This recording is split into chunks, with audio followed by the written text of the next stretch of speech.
Hi everyone, this is Dr. Saeed Falafini from Cal Poly Pomona. In this video, we are going to start the discussion about queuing theory or queuing systems, and this is the topic of the chapter 20 of the textbook. Queuing systems. So basically, queuing theory is teaching you the theory to analyze any queuing system. So my question is that, what is a queuing system? Can you give me some examples? So let's say, if you consider a bank in the service industry, right? So we are looking at a bank. The customers go into a bank, they wait in the line till they finally go to an agent, they do their work, and then they finally leave the system. Is there any queue in this bank where the customers and wait in the queue till they finally get the service? Yeah, like the line before the cashier, before the tellers. Yeah. So that's definitely one queue. So the customers stay in the queue, then they go to the agent, talk to the agent, and then they leave the system. Let's think about the call center. For the call center, we have all called customer services, right? Either for internet, telephone, blah blah. So when we call a call center, we always get this, for example, sometimes message that, oh, you have to wait in the line 20 minutes before you talk to an agent. So is there any queuing going on in this system? John, you cannot answer. Yes, because of the calls waiting to be answered. Yeah. So the calls basically, yeah, we don't like physically stay in a queue, but our calls are in a queue till finally they get answered by an agent. Consider a restaurant. We go to a restaurant, let's say it's Friday night, the restaurants are busy. We go to a restaurant and then all the tables are full. And then we have to wait in a line till 40 minutes, 45 minutes, an hour, till we finally have a table ready for us, and then we go sit and get the service. Okay, so these are all examples of the service industry: a call center, a bank, a restaurant, a supermarket, for example. Again, another example of a service industry. Where is the queue structure in a supermarket? Kelsey? In the supermarket, the grocery carts are going to have a queue as well as the customers. The customers, yeah. That probably would be a more important queuing nature of this system. So when we pick our items, we want to pay, we have to go wait for in a line to get so that cashier can process our items and we finally pay for the items. Okay, so that's another system around us. We deal with these systems day by day, and there's a queue structure over there. Consider a manufacturing setup, a manufacturing facility. Tell me if this manufacturing facility is also a queuing system or not. David, can you answer my question? Sure, go ahead. That's my question. So consider manufacturing setup. Is this manufacturing facility a queuing system as well, and why? It could be, for example, all the different items are waiting to get like a new component added to it, or Yeah, so when the parts come to the system, so let's assume they want to go get processed on machine one. So if machine one is busy with processing a part, these parts have to wait in the line to get processed. And then once they are done, they go wait in the line for machine two, machine three, and so forth till they finally are out of the system. So as you can see, pretty much a lot of the systems around us, from service industry to manufacturing industry, have a queuing structure. So they are under the umbrella of queuing systems, meaning that there is a queue in this system. So so I'm not going to say parts or customers, I will call them entities. These entities come to the system, they have to wait in a queue till they finally get processed, and then they leave the system. Now tell me that in these queuing systems, again, consider a bank. Let's assume you are manager of a bank. What are some of the important things you want to know about your system as a manager of a bank who wants to provide the best service to the customer and also make sure you are performing with minimum cost and so forth? So what are some of the important things you want to know about this queuing system? The average wait time for customers. Okay, one of them is average. So average wait time where? The queue. In queue. And okay, what else? So can okay, so what else? The efficiency of the how it's going through. Okay, the efficiency is good, but can you be more specific? You mean in terms of, because when we talk about efficiency, we talk mainly, we are talking about the cost. But if you're talking about how fast they go through, you're talking about effectiveness. Okay, so which one is the one that you are referring to? Effectiveness. Okay, so we are talking about effectiveness of a bank, meaning that when I go to a bank and I need to get something done, how effective the system is in providing service to me, how fast I can get the service and leave the system. So waiting time in the queue to some extent can capture that, because if the waiting time in the queue is not long, that's good. That means the system is effective. I can get to the bank, stay in the queue for a short amount of time, get my work done and leave. But we can also think about something else, which is average wait time in, John, can you complete this sentence? If it's not queue. Do you mean wait time is in like average time they're being processed at a teller station? Oh, in system. In system, yeah. And when I say the system, I mean the whole system, both queue and wait operator. Okay, so I not only want to make sure the customers do not wait in the line too long, I also want to make sure they don't stay in the whole system, like including the waiting in the line and waiting with the operator. So I want to make sure they don't stay in the system too long as well. And so in terms of the waiting in the line, can I look at it in a different way? Let's say I'm the manager of a bank and I want to make sure there is enough space in the bank for the customers to come and wait and so forth. So what else do you think I have to look at? Maybe arrival rate. Okay, I'm going to write this here, but I'm not talking about arrival rate, but I want to talk about this later. The average content. Capacity. Rene, what did you say? The average contents of the queue. Average, basically number of customers waiting in the queue. Okay, so if I know average number of customers that are waiting in the queue in a day in a bank, that helps me to get a sense of how big of a space I need so that the customers can really wait in the bank and get their work done. And similarly, if I want to find something corresponding to item 2, I can look at either average wait time in the system or average number of customers in the system. That means not only in the bank, in the line, but also at the time, the time is, but also the space stay with the agents and so forth. Okay, so these can be some important characteristics that I can follow for every queuing system. So if it's a bank, I want to make sure the customers do not stay in the line as much because that affects customer satisfaction. I want to make sure there are not many customers in the bank, because if I'm going to get my work done in the bank and I open the door and there's so many customers in the bank, I would probably close the door and go back. I'm like, okay, I'll come back another day. And if it happens a couple of times, then I may just give up working with that bank and I switch to another bank because the bank is always busy and crowded and so forth. Okay, so these are some characteristics that I want to follow for any queuing system.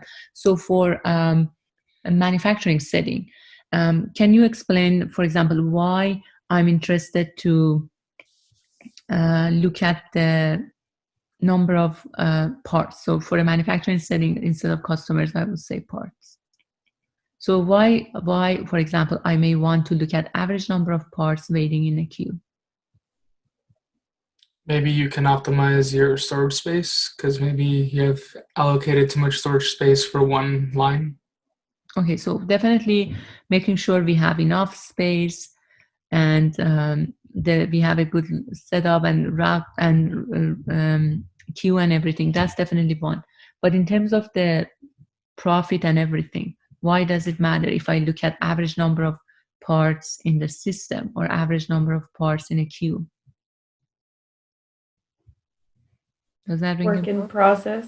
Yeah, because the parts that are sitting somewhere in the manufacturing facility in the line, or they are being processed, it doesn't matter.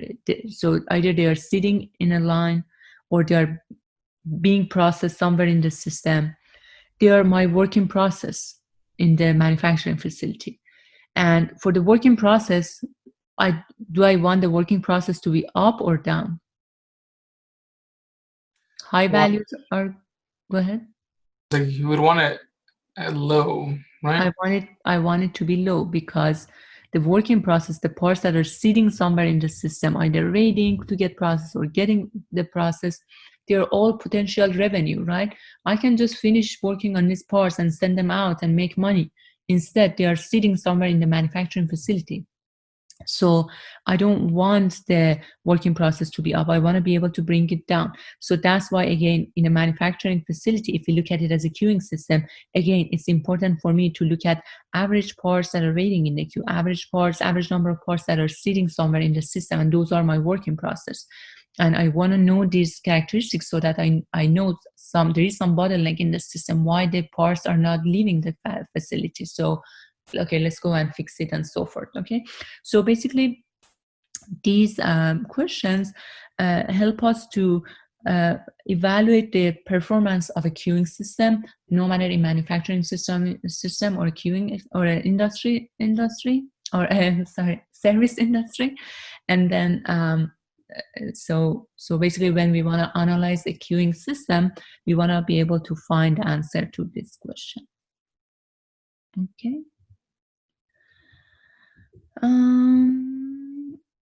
Yeah, so these are examples of the queuing systems. Customers arrive, the requests for pizzas arrive, the orders are basically the entities that come to the system, and then we provide the pizza or they provide service to the customers and they leave. So someone talked about arrival process in this slide. Okay, so now the question that I have or I want to answer is that, okay, if I want to analyze a queuing system, okay, so we want to analyze a queuing system, and everyone knows right now what is a queuing system, right? So we want to analyze a queuing system. You have been hired as a consultant to help the manager of a call center or a bank or a manufacturing facility to find out, for example, how many agents do you need? So so answer this question. So if you are hired by a manager of a call center to find out how many agents they have to hire, can you tell me how that question can help them to improve performance of this queuing system, the call center?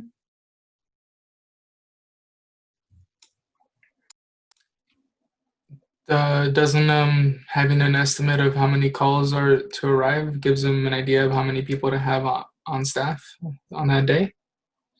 Okay. Is that what you're referring to?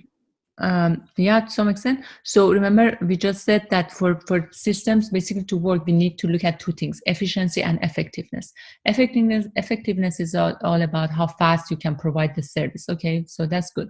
So if I want to provide service really fast to the customers that call a call center or go to a bank, the best or the first solution that comes to my mind is that, okay, hire as many agents as you can, then the customers don't need to wait that long and the service is fast and the effectiveness is high and we are doing great. Okay, We can hire as many agents as we want, but what is the downside of this? The downside of this decision is that then you end up paying so much salary to all these agents who are sitting in the bank or the call center all day, and they may be idle for most of the day because you just hired so many, and you don't get that many calls or you don't get that many customers, so that you keep these agents busy for most of the day. So you can hire as many agents as you want, and your customers get the service very fast. So the effectiveness is great, but the efficiency part of the system is actually doing very poorly because, as I said, you have so many agents, you are paying them salary, and they are idle for most of the day. So the challenge of the manager of a call center or a bank or a production facility is to find how many agents he has to or she has to hire, such that the customers don't need to wait that long. I still keep a good level of customer service, but at the same time, I don't end up paying too much salary to these agents. So I want to keep the right balance between the service or the speed of service that I provide to the customers, and also the efficiency in the system, the cost of these agents that I hire, right? So when we learn to analyze the queuing system, basically we will be able to answer these questions, to tell a manager of a call center that, okay, given these number of calls that are coming to your call center, you have to hire this number of agents, such that you hold a desired level of effectiveness or responsiveness to the customer, but at the same time you have a reasonable cost. Similarly for manufacturing system, if the parts are waiting, if the work in process in the manufacturing setting is high, the parts are waiting so long till they finally are done, then maybe the owner has to buy more machines. Maybe the owner has to hire more workers. Then the question is that, okay, how many machines I have to buy? How many more machines I have to buy? How many more workers I have to hire? So when you analyze a manufacturing system, to be able to answer this question using the queuing system concepts that we are going to learn in this chapter, you are going to be able to answer those type of questions, that how many machines you have to buy, how many workers you have to hire, so that the parts are going to stay in the system only for this much, and they are out. Their cycle time is just this much value and not more. Okay. Now, to be able to answer any question related to queuing systems, to be able to analyze them, we need two types of information. The first type of information is related to the arrival of customers, so we call it arrival process. And the second type of information, or second category of information, is related to the service or departure of customers, so we call it service process or departure process. Okay, so we need to have access to these two information. So basically they are inputs to your system. You have to know the speed of arrival of customers to the system to be able to analyze that. So let's focus on the arrival process first. So that's what we are going to talk about. So arrival process talks about the speed of the arrival of customers or entities. When I say entity, I mean parts, customer, orders, letters, anything. Emails, for example, that a server receives, and so forth. So arrival process talks about the speed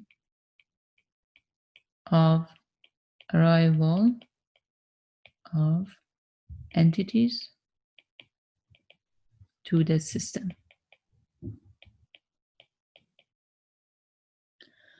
Okay, can I say that the speed of arrival of entities to the system is external, which meaning that it's not something that is under my control, and they are defined by basically the environment or how the system works. It's not something that I can increase or decrease. Do you agree with that? If you are looking at a restaurant or a call center or a bank, yes, I can close the bank door at some point and no customer comes in, but overall, like, if I want to go to a bank, I go to a bank. There's nothing like forces me not to go to a bank or to go to, right? So the arrival process, or the speed by which the entities or customers or parts come to the system, is basically external to a queuing system. It's not under the control of the queuing system. It's something that is defined externally. And if I want to analyze any queuing system, I have to know this piece of information, this piece of data. So that's basically the input to my analysis. Okay? And everyone agrees with that? Any question, any discussion you want to bring up? No, I agree, but I believe, is it true that I heard that a lot of, for queuing theory, you need an exponential arrival distribution? The arrival, so we will talk about that in a second. Just wait, Ren. Gotcha. Okay, so let me go over.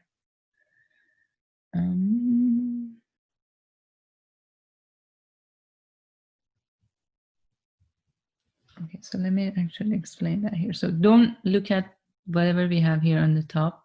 So I'm going to use the space at the bottom. Okay. So basically, when the customers come to the bank, let's assume this is the time. Okay, so this is time. And this is time 0. So let's say the first customer arrives here, and then the second customer comes, and then the third customer comes, and then maybe the fourth, the fifth, and so forth, right? So here, basically, every time a customer comes to the system, I say an arrival happens. Okay, so this is our first arrival, second arrival, third arrival, and so forth. And here, the time between consecutive arrival, so the arrival between the second and third customer, arrival between third and fourth customer, fourth and fifth customer. These times are something I call as inter-arrival time. Okay, so these are called inter-arrival times. The time between arrival of consecutive customers. And I can tell you that, for example, and I can give you the information related to arrival. So the arrival process, I can give you the information in 2 ways. I can either give you the arrival rate or inter-arrival time. If I give you the information in terms of arrival rate, an example would be a bank receives 10 customers per hour. So that would be a rate. And what do I mean by rate? That when we say rate, when we say number of entities that come to the system, customers or whatever, per unit of time, per hour, per minute, per second, per day, per year, per quarter. Okay, but we need the unit of time to know like this many entities entered the system in this unit of time.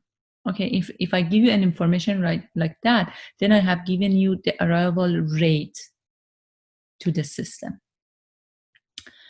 If I tell you that the customers arrive to a bank with the rate of 10 customers per hour, what do you think is the inter-arrival time, the time between arrival of every two consecutive customers? 6 minutes. 6 minutes. So in this scenario, 10 customers has entered in 1 hour, right? And an hour is 60 minutes. So that means every 6 minutes, a customer has entered the bank. Okay. So I can give you any of one of these information and you can calculate the other one. So you can use them interchangeably. For example, let's assume another example. Let's assume I tell you that the inter-arrival of customers to or inter-arrival of inter-arrival time of calls that are made to a call center is 15 minutes. Can you tell me what is the arrival rate? Don't say John. It takes every minute for a customer to enters for a call to enters a call center.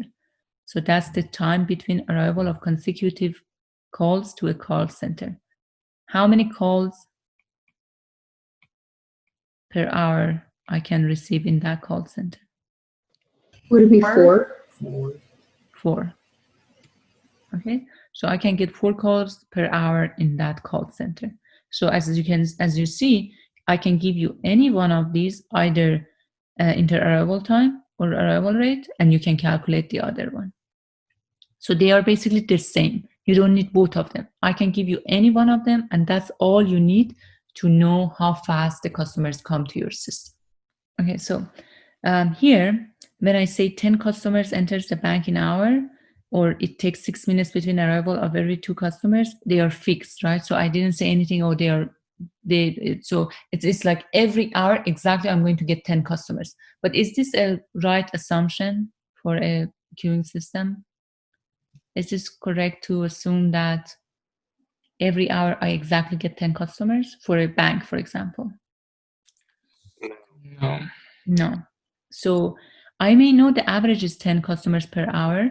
However, this number changes. So what we may see, a keyword that we may see is that average 10 customers per hour, or average 6 minutes is the inter-arrival time between consecutive customers.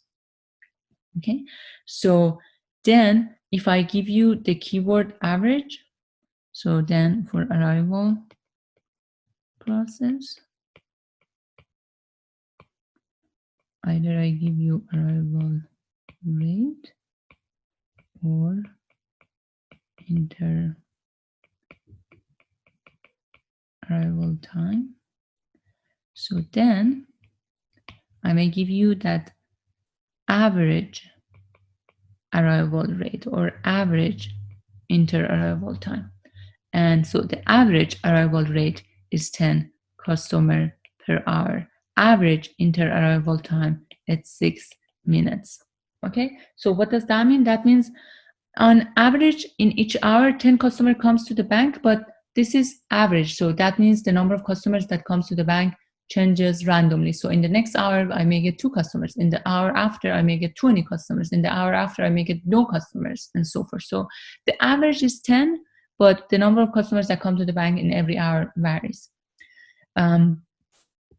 Similarly, for inter-arrival time, the inter-arrival time, or the time between arrival of 2 consecutive customers, is 6 minutes, but that's average. So maybe it takes till the time when the next customer comes to the system, it may take 2 minutes.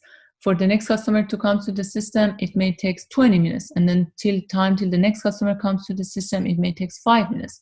The average is 6 minutes, but obviously it changes between different customers. The time between different consecutive customers is going to change. Okay.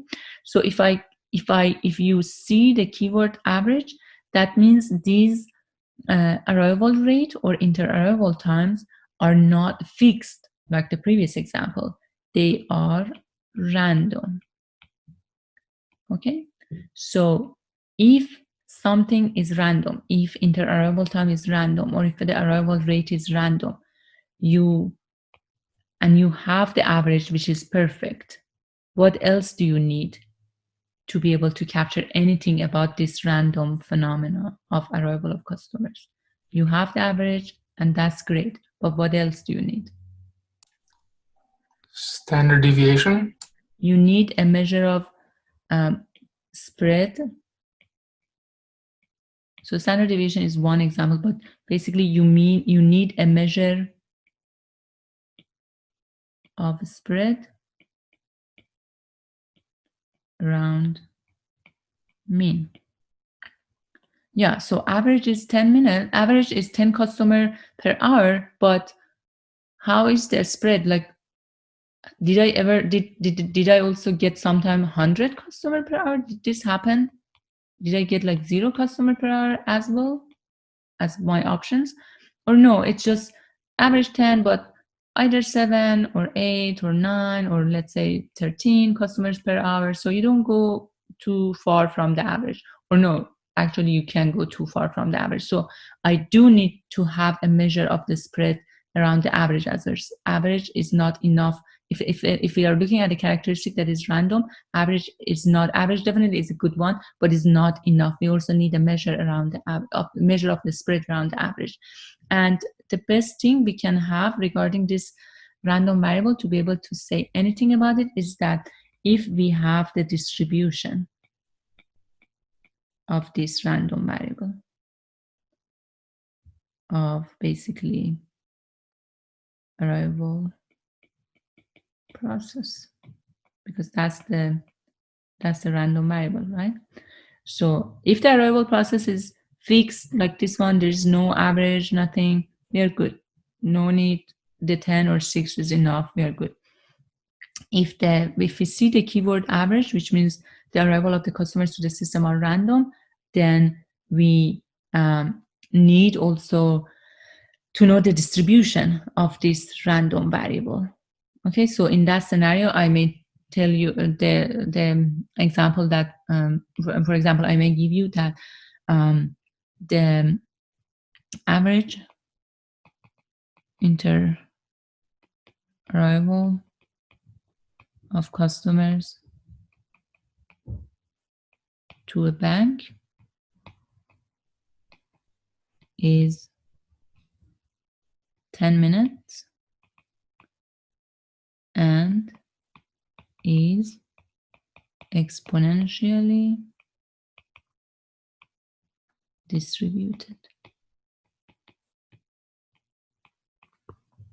Okay, so the keywords that we're looking for: average inter-arrival of customers to a bank is 10 minutes. So I have given you here inter-arrival time, not arrival rate. Okay, so I have given you inter-arrival time, and that's 10 minutes. And you see the keyword average. That means this 10 minutes is not fixed. It's changing between different customers. And so since it's average, that means it's random. You also need to look for something that gives you a sense of the variability around the average. And that's when you have distribution of that random variable. And in the next line, it says, and this inter-arrival time has exponential distribution. Okay, so this is a good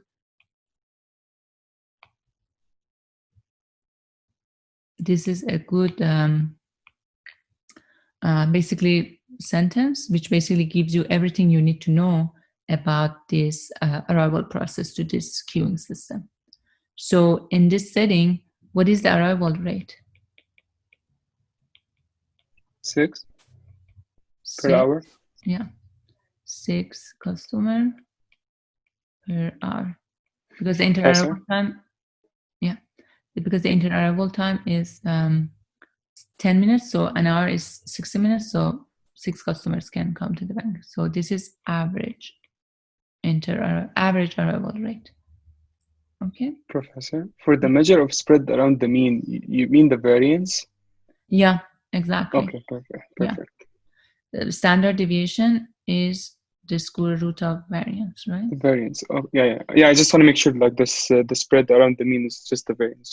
Yeah, exactly. Thank you. So so either standard deviation or the variance, or generally, if you have the distribution of a random variable, that can tells you everything basically.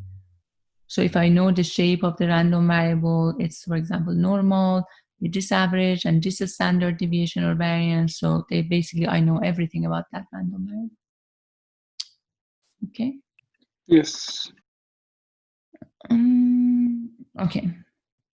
So those are the things basically we need to know about the arrival process. Now, a couple of other things. We assume that no more than one arrival. Okay. When the customers come to the system, we assume the customers arrive to the system one by one. We can have scenarios that the customers come to the system in groups. That's absolutely possible, and we call it bulk arrival. However, in the systems that we analyze in this class, we assume the customers arrive to the system one by one. we assume that arrival process is unaffected by the number of customers in the system. So in the systems that we are going to analyze, we assume that if we know how many customers are already in the system, that's not going to affect the rate of arrival. So it's not that, oh, we know already how many customers are in the bank, so the rate of arrival is going to decrease. The rate of arrival is external to the system and is not going to be affected by how many customers are already in the system. That's that. Situations in which the arrival process may depend on the yeah. So for the situations in which the rate of arrival depends on how many customers are in the system, it's called actually finite source models. We will have an example actually. We will have covered the finite source models in the system. So if we have limited number of entities in the system, so let's say if I'm looking at the population, right? So no matter how many customers come to the system, it's not that, oh, there are not enough customers left outside and that's going to affect my arrival process. So I'm just going to get less customers over time because there are not many customers left outside. That's not the case, right? So there are just so many customers out there that I can get the arrival rate the same value for as long as I want. For some systems, the entities that we are looking at are limited. And we'll have examples of those and you will see how it works. Those entities that are coming to the system to get the service, they are limited. That's why if, for example, 5 of them are in the system already, for example, then there are n-5 left outside to come to the system. So those are the scenarios that we call as finite source models in queuing systems. And we analyze those as well toward the end of queuing chapter. And then one other thing is that sometimes when we look at the queuing system, we may have some conditions that, oh, if the system is full, for example, don't let any person to come to the system. In that scenario, those customers that come to the system get rejected and we call them as bulk customer. So those are the customers that come to the system, but for some reason, they decide not to come to the system. So for example, if I go to a bank, I open the door and there are just so many people in the bank and I decide not to go to the bank, I'll go back, I'm a bulk customer, okay? So let's consider that as well. But for most of the systems that we have, the arrival rate is not changing and is not affected by how many customers are in the system. But we will also look at scenarios in which the arrival rate depends on how many customers are in the system. And then we talk about inter-arrival time already. You're good with that. So we're good with the arrival process. Any question regarding the arrival process? Okay. Now, remember I said we need to know 2 things about if we want to analyze the queuing system. We need to know 2 things. One is the arrival process. The other one is the service process. How fast we can provide service to a customer. So the service process or a departure process talks about providing service to the customer. And again, this is an input to my analysis. If I want to analyze a queuing system, I have to know the arrival process to that system, and I need to know the departure process or the service process in that system. So for example, if I'm looking at a manufacturing process and I buy all these machines and they're new and I just set them up based on the catalog and everything. So if the catalog says that this machine is processing 5 parts per hour, then that's it. I cannot make it less or more. That machine with that setup can process 5 parts per hour. That's it. So that's what I mean. The service process is also external to the system because it's not under my control. I cannot increase it or decrease it. In a reliable, good system, the service rate of the machines or of the agents, they are fixed and I cannot change it. So in a call center, for example, we do the analysis and we say an agent in a good health can provide service to 10 customers per hour. That's it. I can basically kill the agent and just pressure so that they can provide service to more customers. But in a perfect scenario, in a regular normal scenario, considering all the human conditions and everything, that agent can provide to 10 service per hour, and that's the rate of the service of that customer. So of that agent. For that service, I can give you the information in two ways. Service process. So similar to the arrival process, I can give you the information related to service process in two ways. I can either give you service rate, or I can give you service time. If I give you service rate, for example, I say machine can provide service to 4 parts per hour. That means what is the service time of each part?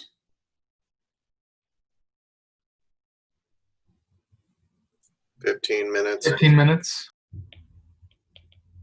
15 minutes is the service time of each part. So again, similar to arrival process, these two can be used interchangeably. I can give you either a service rate, or I can give you the service time of those machines, and they are basically giving you the same information. For example, I tell you in a bank, an agent can provide the service time of an agent is 30 minutes. What is the service rate of that agent? 2 per hour. 2 customers per hour. Okay, so you can have any one of them, you can calculate the other one. All you need is just one of those to be able to answer any question. Similar to arrival process, I can either give you these values as fixed values, which is perfectly fine, or I can tell you average service rate or average service time. And if I give you average service rate, so that means on average, this machine can process 4 parts per hour. However, that's an average. Maybe in the next hour, the machine processes 3 parts. Maybe in the next hour, the machine processes 7 parts. In the next hour, maybe, I don't know, 1 part, and so forth. Okay, but the average is 4. Similar for the service time. On average, it takes 15 minutes to process to process a part by this machine, but that's average. Maybe in the next part, it takes 10 minutes. For the next part, maybe it takes 20 minutes. For the next part, it takes 2 minutes. But the average is 15. Okay, so when you see the word average service time or average service rate, that means the service process is random, and if it's random, I not only need to know their average, what else I need to know? The spread. I need to know the average and a measure of spread around mean. So if I want to know this, the best scenario would be if I know the distribution of that random variable. Okay. Example, I may tell you that in a bank, an agent can provide service to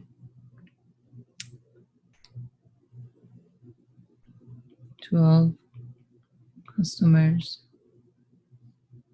per hour on average, and the service time has exponential distribution. Okay, so this sentence basically gives you everything. So an agent can provide service to 12 customers per hour on average. That's the keyword you have to look for. So on average, an agent can provide service to 12 customers per hour, and the service time for each customer has an exponential distribution. So for both these examples that I gave you for the inter-arrival time and service time, I just said exponential distribution, but they can have any distribution. It can be uniform, normal, exponential. Most of the times, I mean, there's something that can be shown statistically that the distribution that actually works perfectly for inter-arrival times, especially, is exponential. Random variable is exponential distribution. That's why in a lot of examples you may see exponential, but it can be anything. It can be normal, as I said, uniform, triangular, anything. But we use exponential because that's a good distribution to capture the form of the variables or the values that capture inter-arrival time of customers. That's that. Okay, any questions so far? So for service processes, what else do we have? Okay, we assume the service time is independent of number of customers in the system. So service time is service time. It's not that if I have a lot of customers in the system, the machine is going to process the parts any faster. No, that's not going to happen. The arrangement of the servers. So the servers, when we say server, and so this is just a keyword that we use in queuing system. When we say servers, I mean the agents. For example, in a bank, those are agents. In a call center, those are agents. In a manufacturing processes, those are the machines or workers. So we call all of them are servers. Similar to entity that are used for every object that comes to the system, no matter if they are parts or customers or orders, I call them entities. So let's call these things in the queuing system as servers. So we can have either servers in parallel in a queuing system or in series. The servers in parallel are the ones that are just working in parallel, and it's like similar to an agent in a bank or in a call center. These agents are working in parallel, and when you call or when an entity comes to the system, they just need to go to one of these agents, get the service, and leave. We are good with that. For the scenarios when the servers are in series, that's similar to a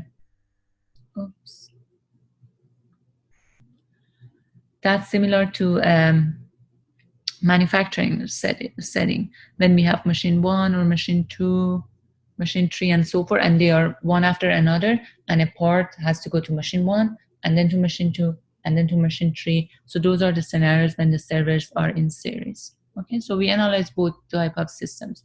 We analyze systems like a bank or call center when when the servers are in parallel.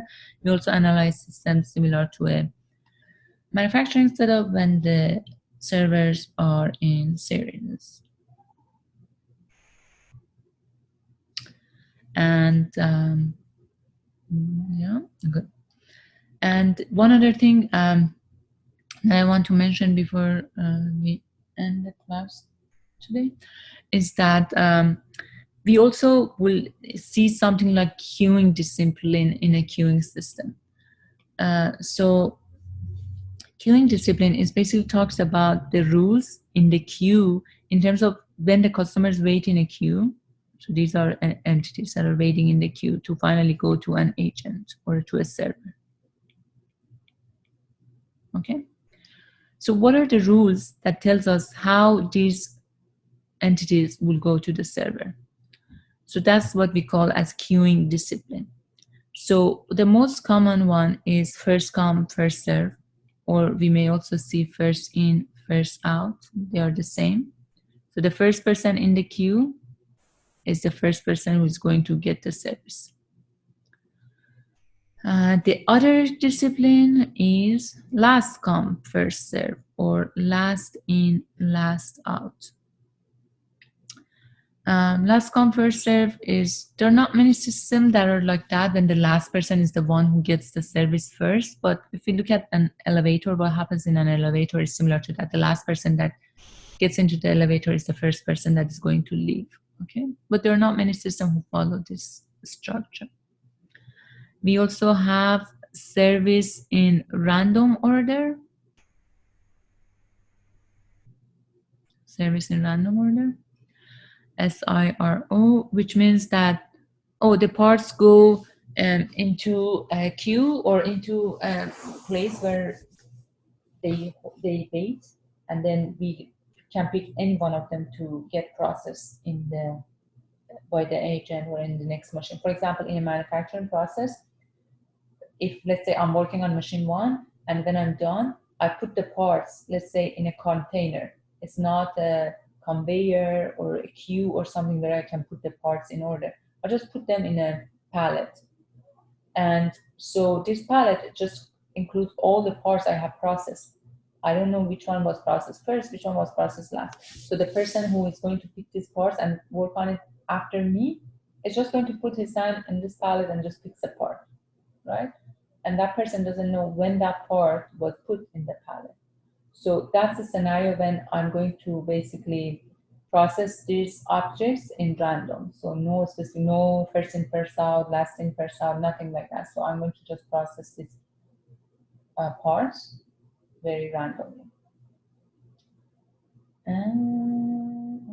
And then the last one is priority queuing discipline, in which we specify a priority for these objects or entities that are staying in the system. For example, if I'm looking at the reception of a hotel, then I may, when the customers come to the system, I may give some of them higher priority than others.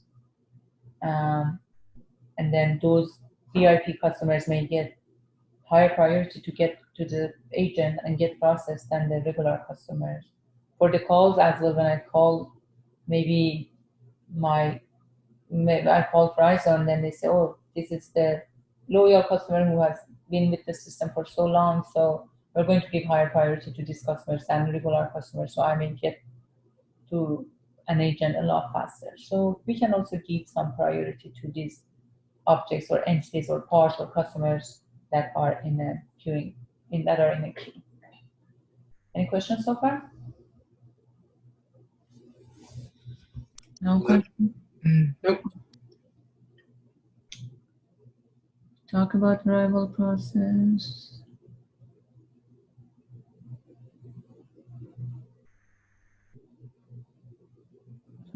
So all those slides where I talk about arrival process, arrival rate, service rate, and so forth, they basically are just similar concepts. So just in terms of the notation, arrival rate, some notations that we may see very often in the queuing system is that we use the rate lambda. We show the Greek letter, we show arrival rate with the Greek letter lambda. So I just say this because these are the notations that are used. So in a lot of maybe queuing theory textbooks, you see that. So if you see that, that's just a notation for arrival rate. And then for the service rate, use the letter, Greek letter mu. So that's the service rate usually. If you see that in the textbook of queuing theory, that refers to service rate. So mu is, for example, 10 parts per hour. Lambda is the arrival of customers is maybe, I don't know, 12 parts per hour. Okay. So arrival with lambda, service rate with mu. Keep that in mind. And this is the last part. So I want you guys to learn these notations about the queuing system. So when we want to show a queuing system, we talk about Kendall-Lee notation. So what is that notation? So it usually is something like this, where there are 6 different places, and we want to see what each one of these places show. And then if I write something like that for you, then you can say basically anything about the characteristic of that queuing system, and you can start analyzing that system. So the first place, so this one, the very first place, talks about the arrival rate or arrival process. So the first part talks about the arrival process. So the first part is arrival process. And if I use letter M, that means the inter-arrival times are independent and identically distributed. That's what ID means, independent and identically distributed, and they have exponential distributions. If I use the letter D, that means inter-arrival times are independent and identically distributed, and they are deterministic. Can you tell me what deterministic means? Not random. Is not random. So those very first, I'm not going to go back on things. So those very first scenarios when I told you, for example, that the arrival of customers is 10 customers per hour. Okay. So if I tell you, oh, 10 customers per hour arrive to a bank, no average, nothing, what does that mean?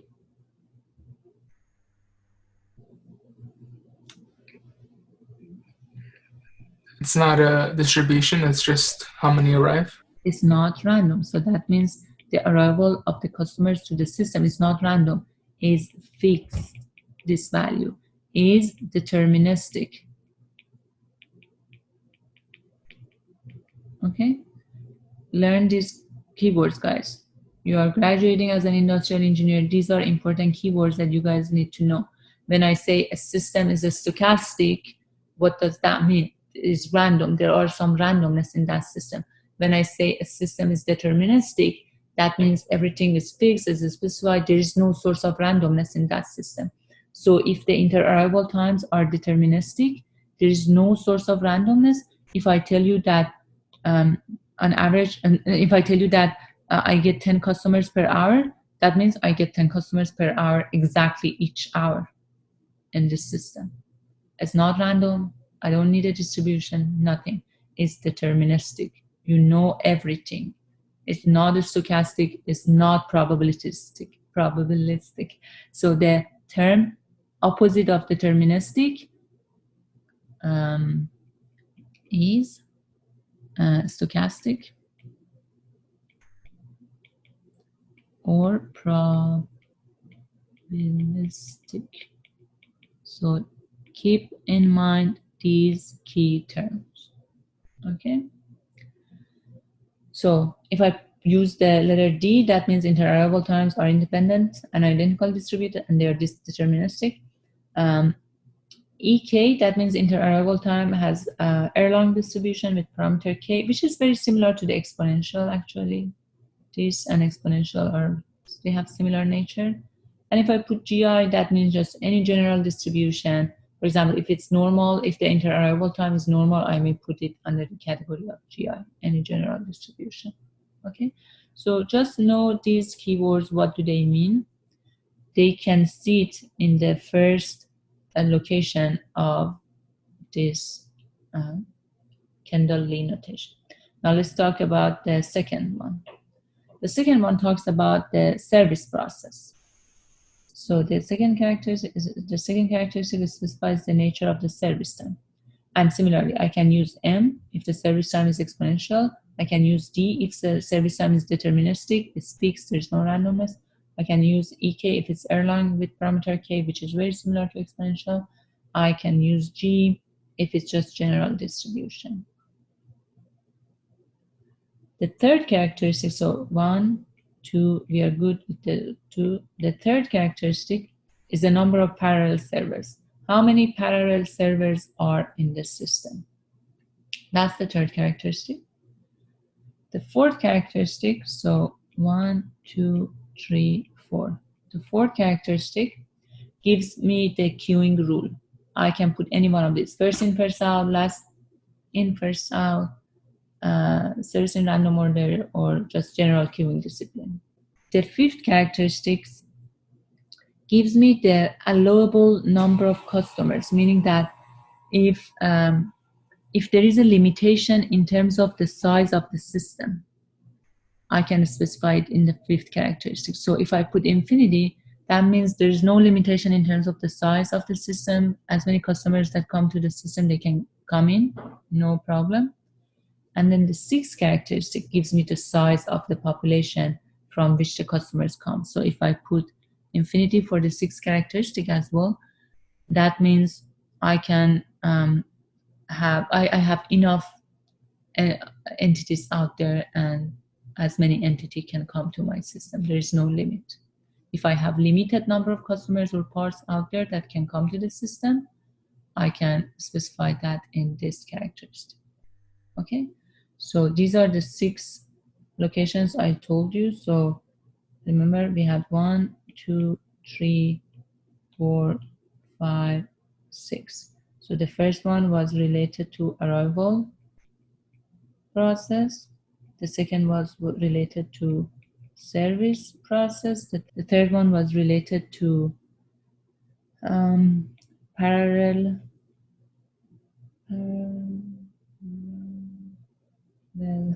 servers. The fourth one was related to queuing rules. The fifth one was related to the basically size of the system. If there is any limit in terms of how many entities can enter the system. And the last one was related to size of the population. If as many entities as it's out there can enter the system. Usually, the last 3 positions, 4, 5, 6, the values that we may see is GD, infinity, infinity. GD means general queuing discipline. System has infinite capacity. As many entities as they want, they can come to the system. And infinity for the last position means that the size of the population also is infinity. So, so there's no limit on how many entities can come to the system. If that's the case, we may not put anything for the last 3 positions. So if I don't put anything for 4, 5, 6, if I just have something to put for 1, 2, 3, that means 4, 5, 6 are GD, infinity, infinity. Okay, so this is an example. Position 1, 2, 3, 4, 5, 6. So I tell you, I'm looking at the queuing system, and this is how I'm going to show the queuing system. Can you tell me what it means?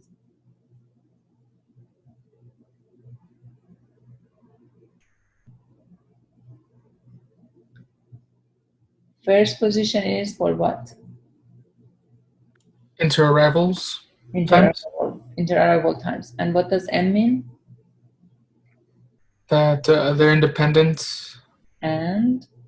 Exponentially distributed.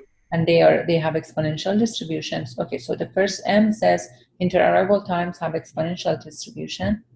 Well, how about the second one? Second one is for?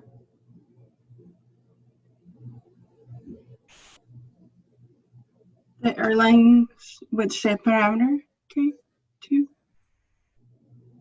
Which parameter? Can you repeat one more time, please? The IID airline shape parameter, which is k equals to 2. Yeah, so the second place talks about the service process time, right? The service time. And this E2, for example, shows that the service time has an airline distribution with parameter 2. It can be anything. It can be normal, uniform, exponential. All that matters is that you know whatever we put in the second location is related to the service process. Whatever we put in the first location is related to the arrival process. And okay, so tell me what do we put in the third position?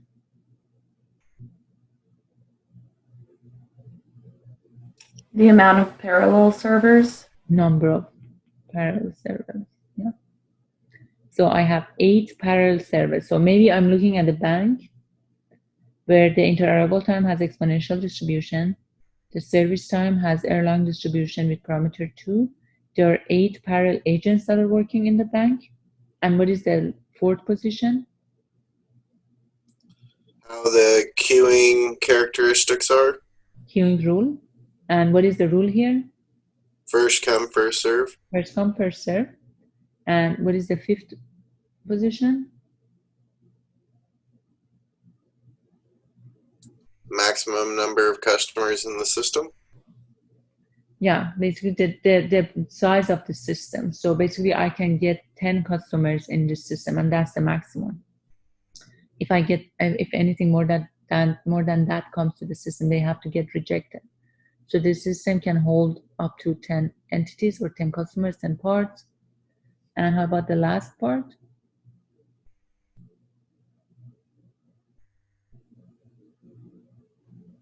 Infinite population that can run through the system. Yeah, so the size of the population that from which the entities come to the system is infinite. There is no limit. I don't need to worry about anything. And actually, it says that this is the example of a health clinic. Okay, so that's another good example of the application of the queuing system in the service industry, in the hospitals, in the clinics, in the ER. That's a perfect example of a queuing system. And all we want to know is that how many people are waiting, how long they are waiting, how many doctors and nurses and beds we want to have so that we can provide better service and so forth. So just get familiar with these notations for the queuing system because I just give you things like that. So for example, if I tell you a queuing system has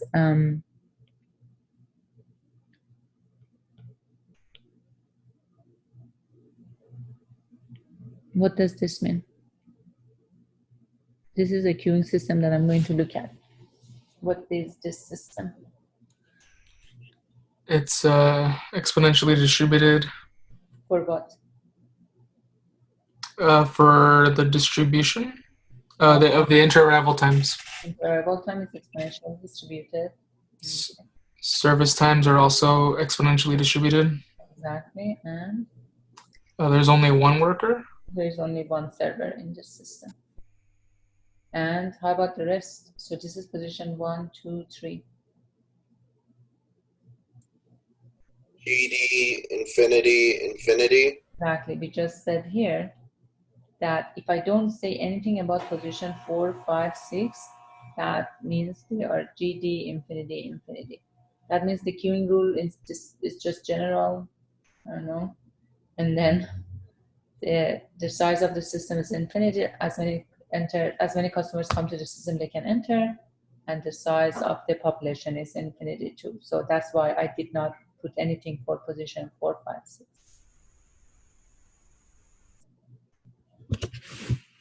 Okay, done. Any question? Professor, IID, what does it stands for? The IID? IID means? Yeah, on that slide, the service times, IID, and deterministic. Dependent and identically distributed. Perfect, thank you. So so basically, let's say for the arrival time. So let's say for the arrival times, right? Let's assume this is time. This is 0.